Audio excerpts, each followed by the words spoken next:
जय जगन्नाथ। जय मां समलोई। जय मां रामोचंडी।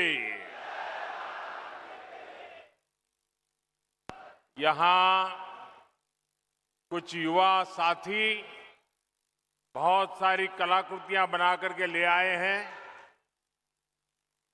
उड़ीसा में कला प्रेम विश्वविख्यात है। मैं आप सबकी इस भेंट सौगात को स्वीकार करता हूं और मेरे एसपीजी के साथियों को कहता हूं कि वो सारी चीजें आपसे कलेक्ट कर लें। आप अगर पीछे अपना नाम पता लिखेंगे तो मेरी तरफ से चिट्ठी जरूर मिलेगी आपको। उधर भी पीछे कोई एक बच्चा कुछ लेकर के खड़ा है, उसके हाथ दुख जाएंगे। कब से कोई हाथ में लेके वो भी जरा कलेक्ट कर लीजिए भाई, कोई मदद कीजिए उनको। अगर आपने पीछे अपना नाम लिखा है तो मैं आपको जरूर चिट्ठी लिखूंगा। मैं आपके इस प्यार के लिए, इस कलाकृति को तैयार करने के लिए आप सब युवकों का, युवतियों का, छोटे छोटे बालकों का हृदय से आभार व्यक्त करता हूं। मंच पर उपस्थित उड़ीसा के राज्यपाल श्रीमान हरिबाबू जी, यहां के लोकप्रिय और कर्मठ मुख्यमंत्री मोहन चरण मांझी जी, केंद्रीय मंत्रिमंडल में मेरे सहयोगी जुएल ओराम जी,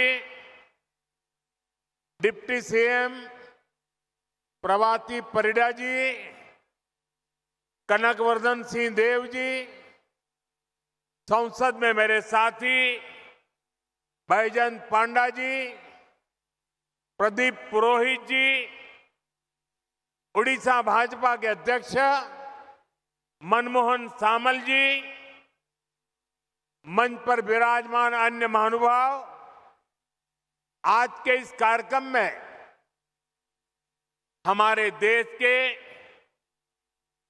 कई केंद्रीय मंत्री और कई मुख्यमंत्री अलग अलग स्थानों पर लाखों लोगों को साथ लेकर के हमारे साथ जुड़े हुए हैं।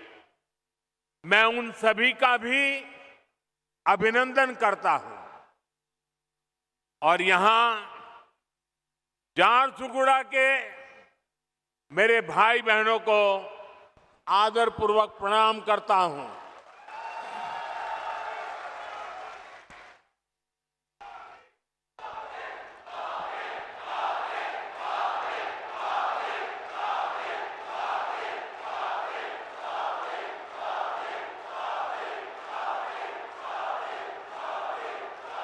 आपके इस प्यार के लिए मैं आपका आभार व्यक्त करता हूं।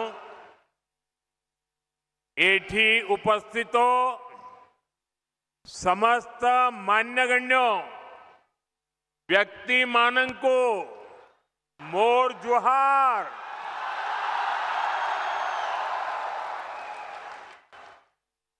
साथियों, इस समय नवरात्र का पर्व चल रहा है और ऐसे पावन दिनों में मुझे मां समोलेई और मां रामोचंडी की इस भूमि पर आप सभी के दर्शन का सौभाग्य मिला है।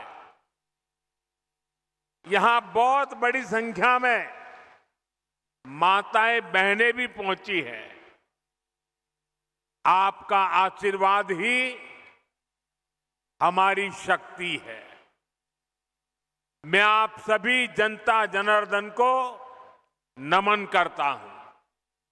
भाइयों और बहनों, 1.5 साल पहले विधानसभा चुनाव के समय उड़ीसा के आप लोगों ने एक नए संकल्प के साथ आगे बढ़ने का प्रण लिया था। ये संकल्प था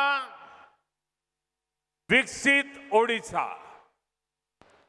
और आज हम देख रहे हैं ओडिशा डबल इंजन की रफ्तार से आगे बढ़ने लगा है।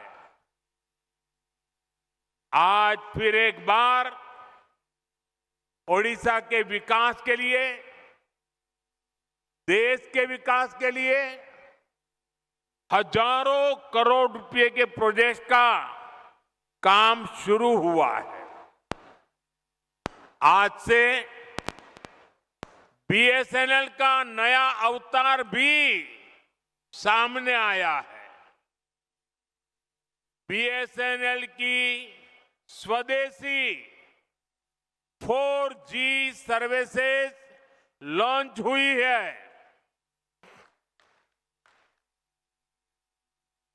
देश के अनेक राज्यों में आईआईटी के विस्तार का काम भी आज से शुरू हो रहा है। इसके अलावा ओडिशा में शिक्षा, कौशल और कनेक्टिविटी से जुड़े अनेक प्रोजेक्ट्स का शिलान्यास और लोकार्पण भी हुआ है। थोड़ी देर पहले ही बरहमपुर से सूरत के लिए आधुनिक अमृत भारत ट्रेन को हरी झंडी दिखाई गई है।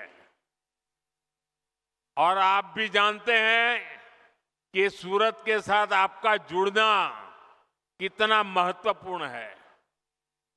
इस क्षेत्र का कोई गांव ऐसा नहीं होगा कि जहां के लोग सूरत में न रहते हो। और कुछ लोग कहते हैं कि पश्चिम बंगाल में जितने उड़िया लोग हैं, उसके बाद सबसे ज्यादा उड़िया लोग गुजरात में रहते हैं, सूरत में रहते हैं। आज उनके लिए ये सीधी रेल सेवा शुरू हुई है। विकास के इन सारे कार्यों के लिए मैं आप सभी लोगों को, उड़ीसा वासियों को बहुत बहुत बधाई देता हूं। और आज सूरत में हमारे रेल मंत्री भी इसी कार्यक्रम में उपस्थित है। वहां सभी उड़िया बंधु वहां इकट्ठे हुए हैं। साथियों, भाजपा सरकार गरीब की सेवा करने वाली, गरीब को सशक्त करने वाली सरकार है।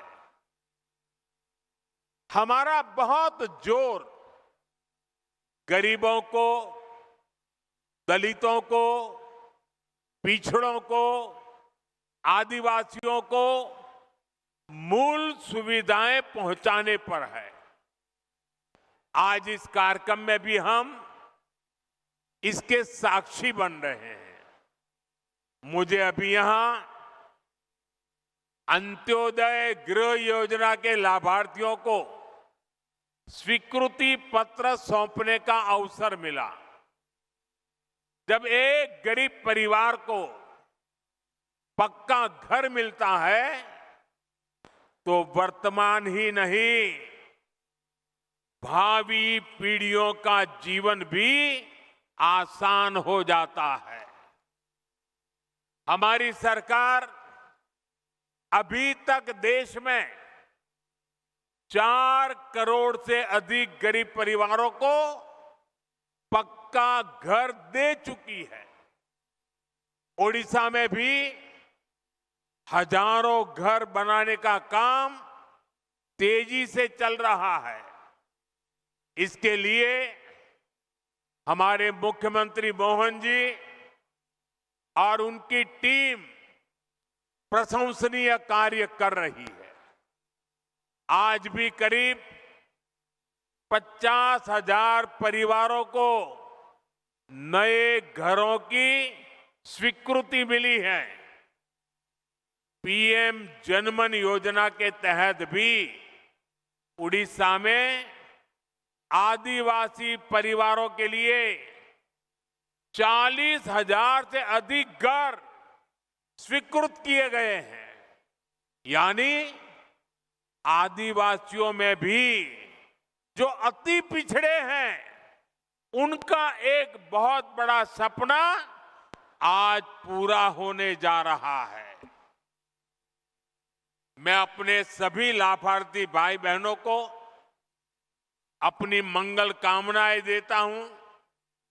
साथियों, उड़ीसा के सामर्थ्य पर, उड़ीसा के लोगों की प्रतिभा पर मुझे हमेशा से बहुत विश्वास रहा है। प्रकृति ने ओडिशा को बहुत कुछ दिया है। ओडिशा ने बहुत दशक गरीबी के देख लिए, लेकिन अब ये दशक ओडिशा के आप लोगों को समृद्धि की तरफ ले जाने वाला दशक है। ये दशक उड़ीसा के जीवन में बहुत महत्वपूर्ण है और इसके लिए हमारी सरकार बड़े बड़े प्रोजेक्ट्स उड़ीसा में ला रही है। केंद्र सरकार ने हाल में ही ओडिशा के लिए 2 सेमीकंडक्टर यूनिट की मंजूरी दी है। पहले कोई सोच भी नहीं सकता था कि सेमीकंडक्टर जैसी आज की दुनिया की लेटेस्ट टेक्नोलॉजी वाली इंडस्ट्री कभी असम में लग सकती है, कभी उड़ीसा में लग सकती है, लेकिन यहां के नौजवानों का सामर्थ्य है कि आज ऐसी ऐसी इंडस्ट्री आपके यहां आ रही है। चिप बनाने के लिए ओडिशा में सेमीकंडक्टर पार्क भी बनने जा रहा है।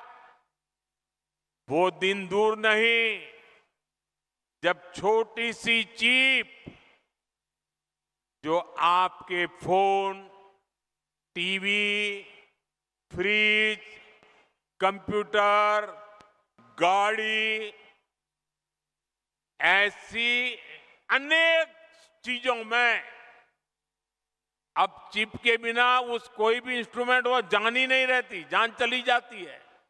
सारी जान उस चिप में ही होती है और वो छोटी सी चिप जो इन सारे डिवाइसेस में उपयोग होती है, वो अब हमारे ओडिशा में बनेगी। जरा जोर से बोलिए, जय जगन्नाथ। साथियों, हमारा संकल्प है कि चिप से लेकर शिप तक हर चीज में भारत आत्मनिर्भर हो। मैं जरा आपसे पूछना चाहता हूं, आप जवाब देंगे? मैं पूछूं तो जवाब देंगे? पूरी ताकत से देंगे? आप मुझे बताइए, भारत को आत्मनिर्भर होना चाहिए कि नहीं होना चाहिए? भारत को आत्मनिर्भर होना चाहिए कि नहीं होना चाहिए? भारत को आत्मनिर्भर होना चाहिए कि नहीं होना चाहिए? देखिए, हर देशवासी चाहता है कि अब हमारा देश किसी पर निर्भर नहीं रहना चाहिए। हर चीज में भारत आत्मनिर्भर हो और इसलिए पारादीप से लेकर झारसुगुड़ा तक एक विशाल औद्योगिक क्षेत्र का निर्माण हो रहा है।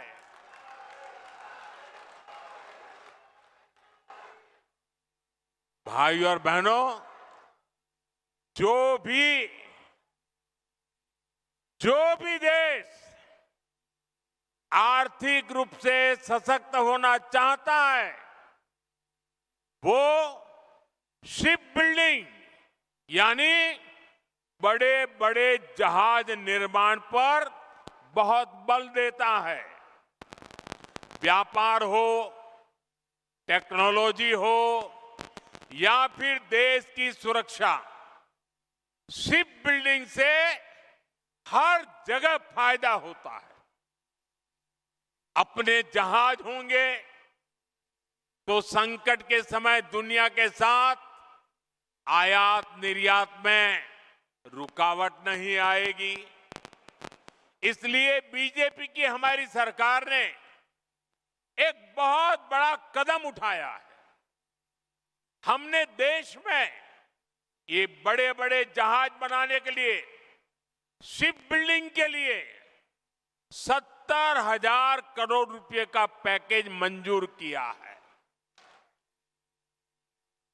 इससे भारत में 4.5 लाख करोड़ रुपए का निवेश आएगा। ये पैसा स्टील, मशीनरी, इलेक्ट्रॉनिक्स और मैन्युफैक्चरिंग से जुड़े अनेक छोटे, लघु, कुटीर ऐसे उद्योगों तक पहुंचने वाला है। इससे सबसे बड़ा लाभ मेरे नौजवानों को, मेरे देश की बेटे बेटियों को होने वाला है। इससे लाखों नई नौकरियां बनेगी। इसका बहुत अधिक लाभ हमारे उड़ीसा को होगा। यहां की इंडस्ट्री, यहां के नौजवानों को इस रोजगार का लाभ फायदा होगा। साथियों, आज देश ने आत्मनिर्भरता की तरफ बहुत बड़ा कदम उठाया है। जब टेलीकॉम की दुनिया में 2G, 3G, 4G जैसी सेवाएं शुरू हुई तो उनमें भारत बहुत पीछे रह गया था। और क्या चल रहा था वो भी आपको मालूम है। सोशल मीडिया पर कैसे कैसे चुटकुले चलते थे, 2G, 3G और फिर पता नहीं क्या क्या लिखा जाता था। लेकिन भाइयों बहनों, 2G, 3G, 4G इन सारी सर्विसेज की टेक्नोलॉजी के लिए भारत विदेशों पर ही निर्भर रहा। ऐसी स्थिति देश के लिए ठीक नहीं थी। इसलिए देश ने संकल्प लिया कि टेलीकॉम सेक्टर की ये जरूरी टेक्नोलॉजी देश में ही विकसित हो। हमारे लिए गौरव की बात है कि हमारे BSNL ने अपने ही देश में पूरी तरह स्वदेशी 4G टेक्नोलॉजी विकसित कर ली है। अपनी मेहनत, अपनी लगन, अपनी कुशलता से BSNL ने नया इतिहास रच दिया है। और मैं इस काम में जुड़े हुए देश के नौजवानों को, उनकी टैलेंट को और भारत को आत्मनिर्भर बनाने के लिए उन्होंने जो बड़ा काम किया है, मैं उन सभी नौजवानों को बहुत बहुत बधाई देता हूं। भारत की कंपनियों ने भारत को दुनिया के उन 5 देशों की सूची में ला खड़ा किया है। सुनिए, अब हम 5 देशों की सूची में आ गए हैं जिनके पास 4G सर्विसेज शुरू करने की पूरी तरह स्वदेशी टेक्नोलॉजी है।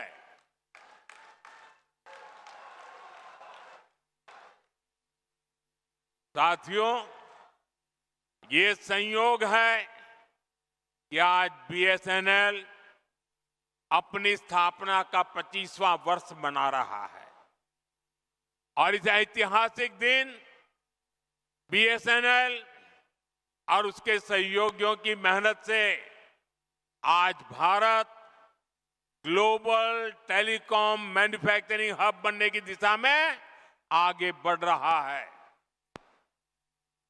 ये ओडिशा के लिए भी गर्व की बात है कि आज झारसुगुड़ा से बीएसएनएल के स्वदेशी 4G नेटवर्क का शुभारंभ हो रहा है, जिसमें करीब 1 लाख, दोस्तों देश के लिए गर्व होगा, 1 लाख 4G टावर है। ये टावर देश के दूरदराज के क्षेत्रों में कनेक्टिविटी की नई क्रांति लाने जा रहा है। 4G तकनीक के विस्तार से देश भर में 2 करोड़ से ज्यादा लोगों को सीधा लाभ मिलेगा। करीब 30,000 ऐसे गांव जहां हाई स्पीड इंटरनेट सुविधा नहीं थी, वहां भी अब ये सुविधा मिलने जा रही है। साथियों, इस ऐतिहासिक दिन का साक्षी बनने के लिए इन हजारों गांव के लोग भी अभी हमारे साथ जुड़े हुए हैं। हाई स्पीड इंटरनेट की सुविधा से ये जो नई टेक्नोलॉजी है ना, उसी के द्वारा वो हमें सुन भी रहे हैं, हमें देख भी रहे हैं और ये दूर दूर सीमा पर बसे गांव है। और हमारे संचार मंत्री जो इस विभाग को देखते हैं, ज्योतिरादित्य सिंधिया जी भी असम से हमारे साथ अभी जुड़े हुए हैं। साथियों, बीएसएनएल की स्वदेशी 4G सर्विसेज का सबसे अधिक फायदा मेरे आदिवासी क्षेत्रों को होगा, मेरे आदिवासी भाई बहनों को होगा, दूर दराज के गांवों को होगा, दूर सुदूर पहाड़ी क्षेत्रों को होगा। अब वहां के लोगों को भी बेहतरीन डिजिटल सेवाएं मिल जाएगी। अब गांव देहात के बच्चों को ऑनलाइन क्लास लेने में, दूर सुदूर के किसान को अपनी फसल की कीमत का पता लगाने में, किसी मरीज को टेलीमेडिसिन के जरिए आयुष्मान आरोग्य मंदिर से भी देश के बड़े से बड़े डॉक्टर से सलाह लेने में बहुत सुविधा हो जाएगी। इसका बहुत बड़ा फायदा जो सीमा पर तैनात, हिमालय की चोटियों पर खड़े, रेगिस्तान में खड़े हमारे फौजी भाई बहनों को भी होगा। वो अब सुरक्षित कनेक्टिविटी से आपस में बात कर पाएंगे। साथियों, भारत पहले ही सबसे तेज 5G सर्विसेज को रोल आउट कर चुका है। बीएसएनएल के ये जो टावर्स आज शुरू हुए हैं, वो बहुत आसानी से 5G सर्विसेज के लिए भी तैयार हो जाएंगे।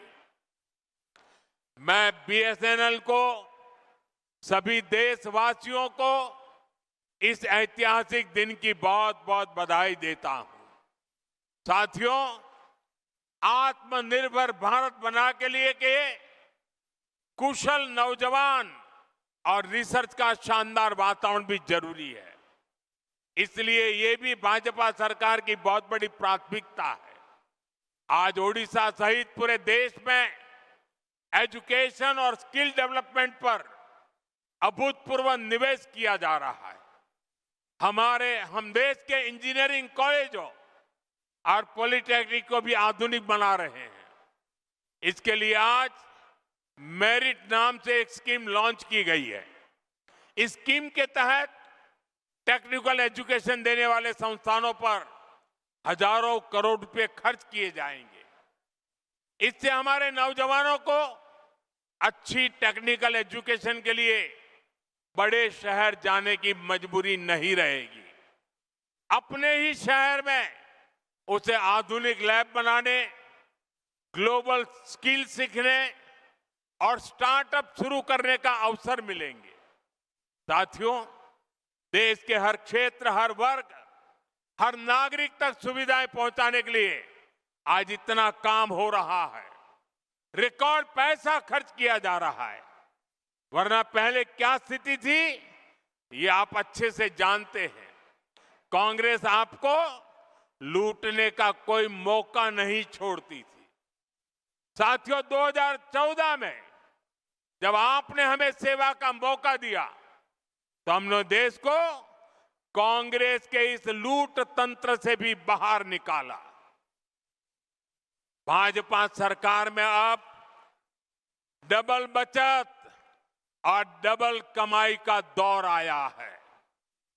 जब देश में कांग्रेस की सरकार थी तब हमारे कर्मचारी, व्यापारी और कारोबारी सिर्फ 2 लाख तक की अगर कमाई कर लें, 2 लाख की कमाई कर लें साल भर की, तो भी उनको इनकम टैक्स देना पड़ता था। ये कांग्रेस ने 2014 तक चलाया। लेकिन आज जब आपने मुझे सेवा का मौका दिया, 12 लाख रुपए तक की सालाना कमाई पर 1 रुपया भी टैक्स नहीं देना पड़ता।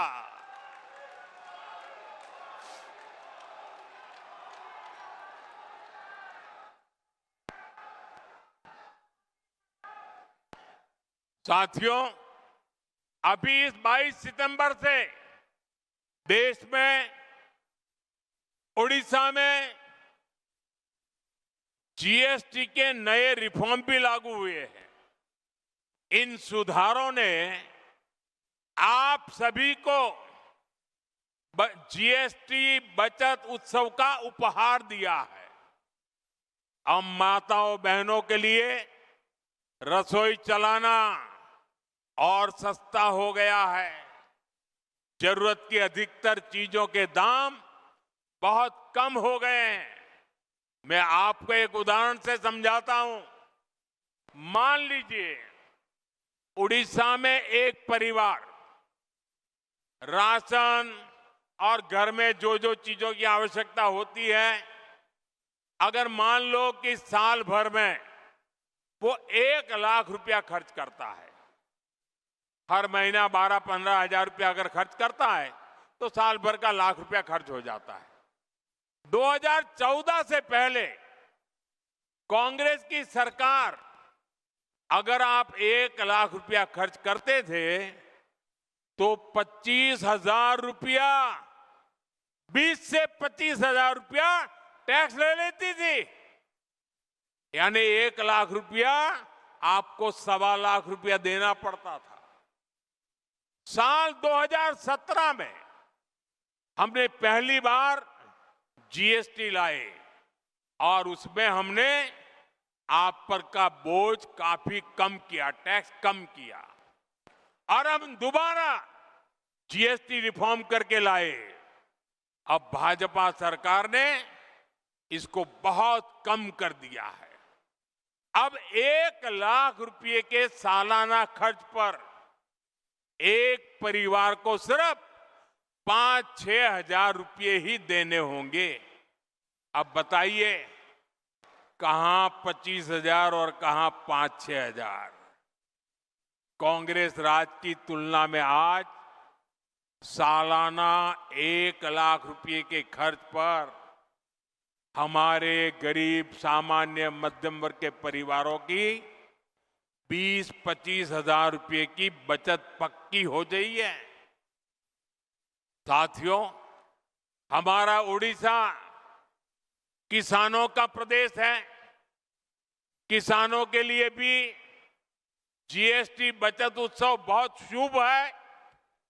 कांग्रेस के जमाने में अगर किसान ट्रैक्टर खरीदता था तो एक ट्रैक्टर पर उसको 70,000 रुपये टैक्स चुकाना होता था। जीएसटी आने के बाद हमने टैक्स घटाया। अब जीएसटी का नया स्वरूप आया है तो इससे उसी ट्रैक्टर पर सीधे करीब 40,000 रुपये की बचत किसान को होगी। एक ट्रैक्टर पर 40,000 रुपया बचत। धान रोपने के लिए किसान जो मशीन इस्तेमाल करते हैं उस पर अब 15,000 रुपये की बचत होगी।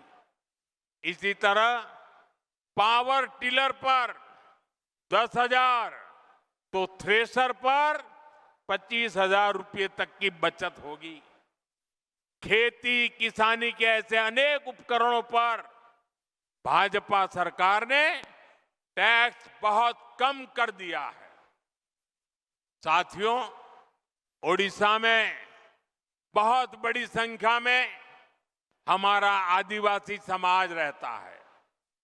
ये आदिवासी समाज वन उपज पर आश्रित है, उससे रोजी रोटी चलाता है।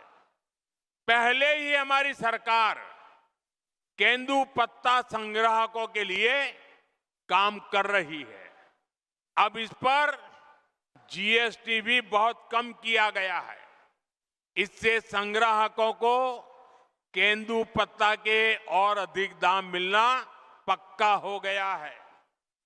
साथियों, भाजपा सरकार आपको लगातार टैक्स में राहत दे रही है, आपकी बचत बढ़ा रही है, लेकिन कांग्रेस अब भी अपनी हरकतों से बाज नहीं आ रही है। कांग्रेस की सरकारें अब भी आपको लूटने में जुटी है। और मैं ऐसे ही नहीं कह रहा हूं, मेरे पास सबूत है कि सारे देश के लोगों को इतना लाभ हो रहा है। जब हमने जीएसटी की नई दरें लागू की तो सीमेंट से भी टैक्स कम कर दिया।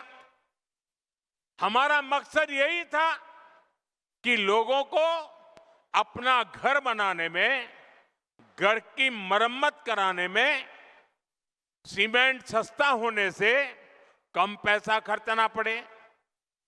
22 सितंबर के बाद अब आप देखिए, ये बयानबाजी करने वाले लोगों के करतूत देखिए। हिमाचल में कांग्रेस की सरकार है, भांति भांति की हमको गालियां देने की कांग्रेस को आदत पड़ गई है। लेकिन जब हमने जीएसटी का दाम कम किया तो पूरे देश में काम कम हुआ। लेकिन कांग्रेस आम जनता को यह सुख देना नहीं चाहती है। पहले जब हमने डीजल पेट्रोल में पैसा कम किया था तो जहां जहां कांग्रेस की सरकारें थी उन्होंने ऊपर से दूसरा टैक्स लगा करके उतना ही दाम रहने दिया और खुद तिजोरी भर करके लूट का रास्ता खोल दिया। ऐसा ही हिमाचल में कांग्रेस सरकार ने, जब हमारी सरकार ने सीमेंट का पैसा कम किया तो उन्होंने अपना एक नया ही टैक्स लगा दिया। और इसलिए जो फायदा भारत सरकार हिमाचल के लोगों को देना चाहती थी, ये कांग्रेस की लूटबाज सरकार उसमें दीवार बन के खड़ी हो गई। इसलिए मैं कहता हूं, कांग्रेस की सरकार जहां भी रहेगी वहां लोगों को लूटेगी। इसलिए देश के लोगों को कांग्रेस से सावधान रहना ही है और उसके साथियों से भी बच के रहना है। साथियों, जीएसटी के बचत उत्सव ने सबसे अधिक खुशी हमारी माताओं बहनों को दी है। बहनों बेटियों की सेवा हमारी सरकार की प्राथमिकता है। इसमें भी हम माताओं बहनों के स्वास्थ्य पर बहुत जोर दे रहे हैं। साथियों, अपने परिवार के हित में एक मां त्याग करने में हमेशा सबसे पहले रहती है। मां का त्याग तो हम हमेशा देखते हैं। वो हर संकट अपने ऊपर लेती है ताकि बच्चों पर बोझ न पड़े। मां अपनी बीमारी तक छुपा लेती है ताकि उसके इलाज पर घर का खर्च ना हो। इसलिए ही जब हमने आयुष्मान भारत योजना शुरू की तो इसका बहुत बड़ा लाभ हमारी माताओं बहनों को, देश की महिलाओं को हुआ। उन्हें 5 लाख रुपए तक के मुफ्त इलाज की सुविधा मिली। साथियों, मां स्वस्थ होगी तो परिवार सशक्त होगा। इसलिए 17 सितंबर से विश्वकर्मा जयंती से हर मां के उत्तम स्वास्थ्य के लिए स्वस्थ नारी सशक्त परिवार अभियान देश भर में चल रहा है। इसके तहत अभी तक देश भर में यह आंकड़ा बहुत बड़ा है। अभी तक देश भर में 8 लाख से अधिक हेल्थ कैंप लगाए जा चुके हैं। इनमें अब तक 3 करोड़ से ज्यादा महिलाएं अपनी जांच करवा चुकी है। Diabetes, breast cancer, TB, sickle cell, anaemia, ऐसी अनेकों बीमारियों की जांच इनमें की जा रही है। मैं ओडिशा की सभी माताओं बहनों बेटियों से भी कहूंगा कि आप अपनी जांच जरूर करवाएगा। साथियों, देश और देशवासियों के सामर्थ्य को बढ़ाने के लिए भाजपा समर्पण भाव से हमारी सरकारें निरंतर काम कर रही है। चाहे टैक्स में कमी हो या फिर आधुनिक कनेक्टिविटी, हम सुविधा और समृद्धि का रास्ता बना रहे हैं। इससे उड़ीसा को बहुत फायदा हो रहा है। उड़ीसा में आज 6 वंदे भारत ट्रेनें चल रही है। करीब 60 रेलवे स्टेशनों का आधुनिकीकरण किया जा रहा है। झारसुगुड़ा का वीर सुरेंद्र राय एयरपोर्ट आज देश के कई प्रमुख शहरों से जुड़ चुका है। मिनरल्स और माइनिंग से अब उड़ीसा को कहीं अधिक पैसा मिल रहा है। सुभद्रा योजना से भी उड़ीसा की माताओं बहनों को निरंतर सहायता मिल रही है। हमारा उड़ीसा प्रगति पथ पर सवार हो चुका है। मैं आपको भरोसा दिलाता हूं कि विकास का यह सिलसिला और तेज होगा। एक बार फिर आप सभी को बहुत बहुत शुभकामनाएं। मेरे साथ पूरी ताकत से बोलिए, भारत माता की, भारत माता की, भारत माता की जय जगन्नाथ, जय जगन्नाथ, जय जगन्नाथ। बहुत बहुत धन्यवाद।